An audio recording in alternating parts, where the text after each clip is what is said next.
Microsoft shares under some pressure, but off of the lows of the day after reporting from our own Steve Kovac. Microsoft pushing back on these reports that has lowered its AI software sales targets. Company out with a new statement a few moments ago saying the information story inaccurately combines the concepts of growth and sales quotas, which shows their lack of understanding of the way a sales organization works and is compensated. Aggregate sales quotas for AI products have not been lowered as we informed them prior to publication. The information updating its headline to say instead that it's lowering its software growth targets. Meantime, we're getting some fresh data from Ramp on enterprise AI spending and what it might mean for the so-called agent economy. And for that, we'll turn to Deirdre Bosa and today's Tech Check. Hey, Dee. Hey, morning, Carl. So what the data shows is that this isn't just a Microsoft story. This may be a reset moment for the agent economy at large. Even Sam Altman, in his internal code red memo that we've been talking about, he said that OpenAI will shift resources away from agents to fix the core ChatGPT experience. So you have two of the biggest AI players tempering expectations around these new agent products, or put simply, workflow automation. Now, that new data from Ramp, it shows, however, that Anthropic just saw one of its biggest monthly gains in AI enterprise adoption, while OpenAI, still the leader, is seeing its growth moderate.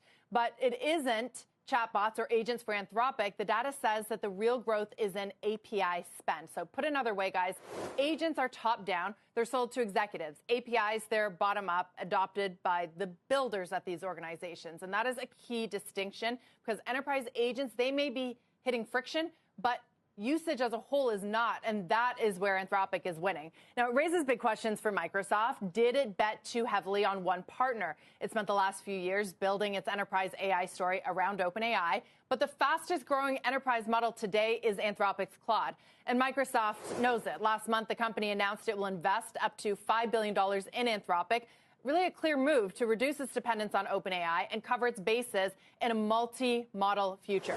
It's worth pointing out Amazon got there first. AWS has been Anthropic's primary cloud and training partner for years. And with enterprise adoption accelerating, according to that data, that early bet is looking more and more strategic.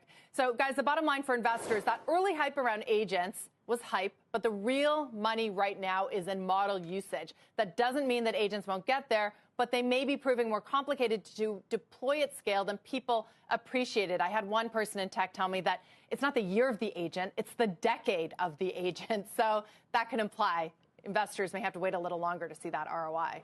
And how does it work with the companies? I mean, how competitive is it really? We were just having this conversation with someone who worked at OpenAI, but are these companies using multiple agents and multiple companies like an Anthropic and an OpenAI and a Microsoft? Can they employ them all, or is it just one versus the other, whichever has the better model right now?